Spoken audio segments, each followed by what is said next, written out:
ভূমিকম্প হওয়ার আগ মুহূর্তেই আপনার হাতের ফোন আপনাকে অ্যালার্ট করবে। আজকের ভিডিওটি অনেক গুরুত্বপূর্ণ।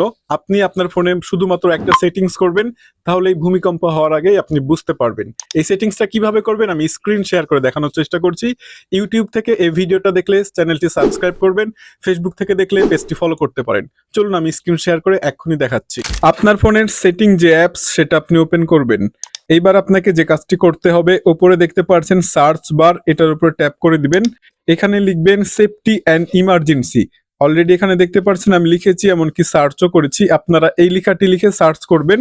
তারপরে এখানে দেখতে পাচ্ছেন যে নোটিফিকেশন আইকন, এটার উপরে ট্যাপ করবেন। এখানে দেখতে পাচ্ছেন অনেকগুলো অপশন, এখান থেকে আপনি খুঁজে বের করবেন আর্থকুইক অ্যালার্ট, এই অপশনটার উপরে ট্যাপ করে দিবেন। এখানে দেখতে পাচ্ছেন এই অপশনটা অফ করা আছে, জাস্ট এটাকে আপনি ওপেন করে দিবেন। অলরেডি দেখতে পাচ্ছেন এটা ওপেন বা অন হয়ে গিয়েছে। নিচে দেখতে পাচ্ছেন টার্ন অন লোকেশন, এটার উপরে ট্যাপ করবেন। এইবার আপনাকে যে কাজটি করতে হবে, লোকেশন অ্যাক্সেস লেখা আছে, এটার উপরে ট্যাপ করে অন করে দিবেন। এখন থেকে আপনি যেখানেই থাকেন না কেন, সেখানে যদি ভূমিকম্প হয়ে থাকে বা হয়, আপনাকে কিন্তু আপনার ফোন অ্যালার্ট করে দিবে, শুধুমাত্র এই অপশনটা অন করার কারণে। ভিডিওটি শেয়ার করে অন্যকে দেখার সুযোগ করবেন।